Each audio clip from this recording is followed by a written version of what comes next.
Ginitgit at binuntutan mga kapatid ng Chinese militia vessel ang BRP Dato Cabailo ng BFAR mga tol. Isang panibagong pangaharas na naman mga kapatid ang ating inabot mga tol, no? Mula rito sa China na umaangkin ng ating teritoryo. No, ayon dito sa report mga kapatid mula sa GMA, isang barko ng BFAR ang napinsala matapos dikitan ng isang Chinese fishing vessel o militia vessel sa gitna yan ng mga diskusyon para sa pagpapanday ng Code of Conduct sa pagitan ng China at mga bansa sa ASEAN. Mahirap talaga mga tol ang sitwasyon natin ngayon, lalong-lalo na no, mula 1992, 1996 napakatagal na. Hanggang ngayon hindi pa rin nagagawa yung Code of Conduct na yan. Siguro hinaharang nga talaga ng China, no? Anyway, panoorin natin tong balitang to mula sa GMA. Bago natin to simulan, wag mong kalimutan mag-subscribe. Click mo na rin ang notification bell para ma-notify ka pag may mga bago tayong reaction video tulad nito. Alright, so wag na po nating patagalin pa. Panoorin na natin to. Isang barko ng Bureau of Fisheries and Aquatic Resources o BFAR ang napinsala matapos dikitan ng isang Chinese fishing militia vessel. Sa gitna yan ng mga diskusyon para sa pagpapanday ng Code of Conduct sa pagitan ng China at mga bansa sa ASEAN. Nakatutok si Chino Gaston. Kuha ito ng Bureau of Fisheries and Aquatic Resources ng dikitan at kumayod sa kanila ang Chinese militia vessel na yan noong umaga ng October 11. Binuntutan at ilang beses daw noong subukang harangin ng Chinese militia vessel ang BRP Dato Cabailo na nagsasagawa ng routine maritime patrol malapit sa Pag-asa Island. Naka na to mga checkwang to no? Dahil sa insidente, nagkaroon ng yupi sa kanang bahagi ng bow o harapan ng barko. Ang mga patuloy na insidente ng pangaharas ng China ang ipinunto ni Pangulong Marcos sa katatapos na ASEAN Summit sa Laos. Kaya tama talaga no, yung ginawa ni President Marcos mga tol. Ginagamit niya lahat ng pagkakataon, lahat ng pamamaraan, oportunidad mga tol para maipaalam o maihayag sa mundo mga tol. Yung patuloy na ginagawa ng China ng paglabag sa batas, pananakot, pangaharas sa atin mga kapatid no. Ito BFAR pero hindi Coast Guard ang gumitgit sa atin. Militia vessel mga kapatid, fishing militia vessel na nagpapanggap lang mga tol na fishing vessel. Pero ang totoo, kasangkapan naman talaga yun ng China at part yan ng kanilang hukbo mga tol, no, para kalatan yung mga area o mga lugar na inaangkin nila. Isa yan sa pamparami nila mga tol. Sa kabila nito, bukas pa rin daw ang Pilipinas na makipag-usap at makahanap ng mapayapang solusyon sa tensyon sa West Philippine Sea. Yun naman dapat, no? Yun naman ang dapat. Kailangan pa rin natin makahanap ng mapayapang solusyon, mga tol. No, hindi natin gugustuhin na ang lahat ng mga to ay mauwi sa gera o kaguluhan na kung ano yung nasasaksihan at nakikita natin sa ibang bansa, partikular sa Middle East. Ayaw natin mangyari yon dito sa ating bansa. Pero hindi nangangahulugan mga tol na dahil nga ayaw natin mangyari yon, magpapaapi na lang ang Pilipinas, no? Hindi naman nangangahulugan na dahil ayaw natin mangyari yung mga bagay na yon, ibibigay na lang natin kung ano gusto ng China. Kailangan humanap ng paraan ang ating gobyerno para masabi talaga nating epektibo sila mga tol, na napanghahawakan yung ating paninindigan na atin yung mga lugar na yan at the same time napapangalagaan ang kapayapaan at kaligtasan ng ating bansa, di ba? Pero ayon kay Defense Secretary Gilberto Teodoro Jr., mahirap simulan ang makabuluhang dialogo kung patuloy ang mga ginagawang pagbangga, panggigipit at pangaharang ng China sa mga barko ng Pilipinas sa West Philippine Sea. Totoo yan no? Totoo yan mga tol. Ang hirap paniwalaan ang sinasabi ng China. Katulad na lamang nitong nagsalita si Mao Ning mga tol after nitong summit, no? Nitong ASEAN Summit. Sabi niya wala naman daw problema sa South China Sea. Matatag naman daw doon ang friendship, ang peace and order, diba? Peace and stability. Samantalang tignan mo tong ginagawa nila. My goodness. Committed talaga sila sa dialogue pero committed din sila sa illegal action. Yun ang problema. Yun. Si Chidoro din ang may sabing dalawa dila nila. Sinasabi nilang committed sila sa dialogo, committed sila sa kapayapaan, peace and stability, committed sila para mawakasan yung sigalot dito. Pero tignan mo ginagawa nila. Laging sila yung starter Kumbaga sa dalawang grupo mga tol, o makikipag-ayos kami tapos sila pa rin yung starter, unang mananapak. Ganun ang ugali nito mga to eh. Isa sa mga nakikitang solusyon sa problema sa South China Sea ang pagbuo ng Code of Conduct sa pagitan ng China at mga bansa sa ASEAN. Pero duda raw si Secretary Teodoro kung seryoso ba talaga ang China na mabuo nga ito. Baka nga sila pa yung humaharang eh.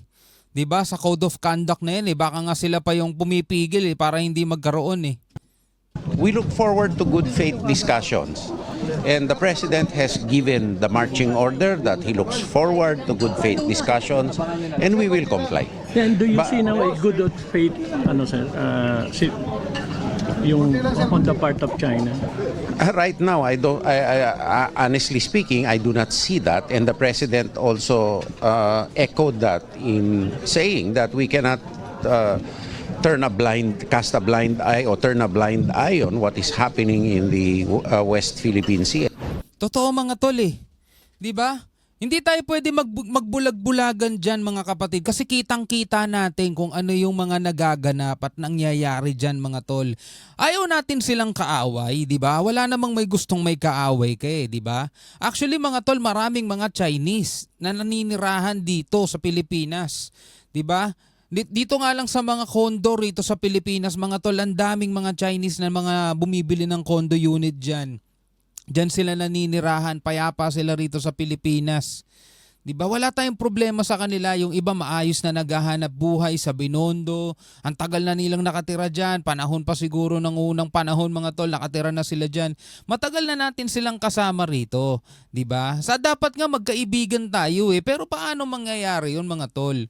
'Di ba? Kung inaalisan tayo ng karapatan, 'yun lang naman ang problema ng Pilipinas eh. Kung nandiyan sila, sige nandiyan kayo, pero wag niyo naman kaming palalayasin, ipagtatabuyan, 'di ba? Babanggain, sasadyain na gitgitin, hahabulin, tatakutin. Yun ang problema mga tol eh. Yung mga aksyon na ginagawa nila mga tol, kasulungat yun ng mga paulit-ulit nilang sinasabi na open daw sila for dialogue, open daw sila sa mas mapayapang Indo-Pacific region, di ba? Ibang-iba yung mga sinasabi nila eh. Sa ulat ng Reuters, hinarang umano ng China at Russia ang proposed consensus statement ng ASEAN countries kaugnay sa South China Sea. Ang impormasyong yan galing sa di pinangalan ng opisyal ng Amerika at nangyari noong Huwebes sa East Asia Summit sa Laos. Nako. Sabi ng US official, take it or leave it draft na umano ito ng ASEAN at suportado ng Amerika, Japan, Australia, South Korea at India. Wala pang tugon ng China kaugnay rito. Gayon din sa mga pahayag ni Secretary Teodoro. Tingin naman ng security analyst na si Professor Renato De Castro, the ASEAN members want a binding code of conduct that has, of course, the power of an international treaty. yes, China doesn't want a binding code of conduct. China is using the code of conduct to basically prevent ASEAN members from having security engagements with their treaty ally. para sa GMA Integrated News. Grabe, no? Paano kaya to, no? Ano kaya mangyayari sa future ng Pilipinas, mga tol, no? No, malapit na magbotohan, mga tol. At alam nyo ba, ayon sa survey, mas maraming mga Pilipino ang hindi na daw boboto sa mga politiko na pro-China. Well, di sa akin galing yan. Panoorin natin sa balita, mga tol. Mula rito sa PTV Philippines, mga tol, 7 sa bawat 10 Pilipino hindi susuporta sa mga kandidatong pro-China. Sa madaling salita, mga tol, 70% na mga Pilipinong botante ang hindi daw susuporta o hindi boboto ng mga politikong pro-China. So ayaw naman natin magbigay ng pangalan kung sino yung mga pro-China. Bahala na kayo dyan, matatanda na kayo. Pero panoorin natin to, mga tol. 7 sa bawat 10 Pilipino ang hindi susuporta sa mga kandidatong pro-China sa Hatol ng Bayan 2025. Yan ang resulta ng Pulse Asia Survey. Yan ang ulat ni Rod Lagusan. So Pulse Asia Survey, mga tol, ang nag-conduct ng survey na to. Ilang buwan bago ang 2025 national elections, lumabas sa pinakabagong survey ng Pulse Asia na 7 sa 10 Pilipino ang hindi susuporta sa mga kandidatong pro-China. So yung 30% mga tol o yung 3 sa 10 Pilipino na yon, wala silang pakialam. No, namamalagi silang loyal doon sa kulay, sa muka, sa apelido ng politikong kanilang sinusuportahan regardless kahit na ibenta pa yung bansa natin o ipamigay sa ibang bansa mga tol. O kaya wala silang pakialam kahit yung mga sundalo natin, Coast Guard, mga mangingisda nahihirapan na, no, sa mga pang-aapi at panggigipit ng China. Wala silang pakialam doon. Basta susuportahan nila yung kandidato nila. Yun mga tol. Isinagawa ang survey mula September 6 hanggang 13 sa 1,200 Ito, 5% will support, 73% will not support, at yung 23% ay cannot say. na respondents o bago ang naging COC filing nitong unang linggo ng Oktubre. Nasa 73% ang nagsabing hindi susuporta ng kandidatong pro-China. Malayo dito ang susuporta na nasa 5% lang at 23% naman ang hindi pa masabi kung susuporta o hindi. Sa pagtatanong namin sa ilan nating mga kababayan, gaya na lang ng street vendor na si Jeffrey, anya, sang-ayon siya dito. Siguro sir, tama lang sir na hindi nila iboto yung mga ganun sir kasi kita nyo naman sitwasyon nga sir, di ba? Parang ang hirap ng ganun sir. Para sa akin siguro talagang dapat hindi suportahan. Lalo-lalo na sa West Philippine Sea. Parang na sir kung papaboran mo pa yung mga ganong kandidato siguro, parang binigay mo na rin yung natin sir, yung dignidad ng natin, ng bansa. Ganito din ang tingin ni Tatay Fortunato na anya dapat unahin ng kapakanan ng bansa. Hindi ho. Kahit kampi ako sa gobyerno natin. Gusto ko demokrasya eh. Yun ang gusto ko. Ayaw niya ng komunista. Demokrasya eh. Kasi kabig sila sa kabila eh. Gusto ko dito tayo sa atin. Sa tayong Pilipino. Yung interest natin. Doon ako. Samantala pagdating naman sa tanong kung sino ang pinagkakatiwalaan na partner ng Pilipinas pagdating sa national development base sa mga sumusunod. Among the following who are the most trusted partners in national development of the Philippines, you may choose up to 3. So 3. Ito nangunguna, United States, Japan at Canada. Mga tol, kulelat yung China. 1%, my goodness. 1%. Kaya yung mga politiko dyan, ako po, ngayon pa lang, magbago-bago na kayo. Ang pinagkakatiwalaan na partner ng Pilipinas pagdating sa national development base sa mga sumusunod. Nasa 1% lang ang China, malayong-malayo sa 79% ng US at 50% ng Japan. Ito partner to sa national development, yung mga makakatulong sa atin sa mga problema o pag-develop nito ng ating bansa. At sa tanong kung sino ang pinakakapakipakinabang na economic partner ng Pilipinas base sa mga sumusunod, nasa 7% lang nagsabi ng China, kung saan muling nanguna ang US at Japan.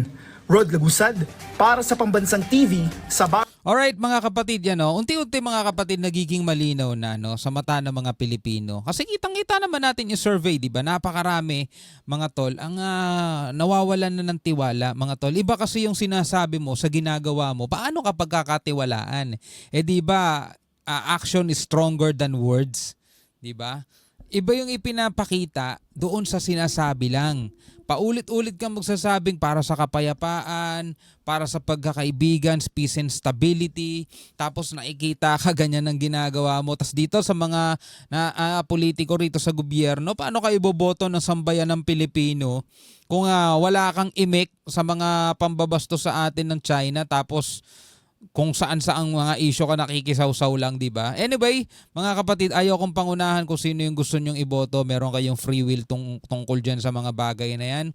At sa akin naman mga kapatid, wala naman akong pipiliin din mga tol, no? Dahil ako ay susunod lang kung ano ang kaisahan namin, no? At maraming salamat sa inyong panonood. Hanggang sa muli, pwede ka magbigay ng komentaryo sa ibaba, no? This is Shobal D. Peace out.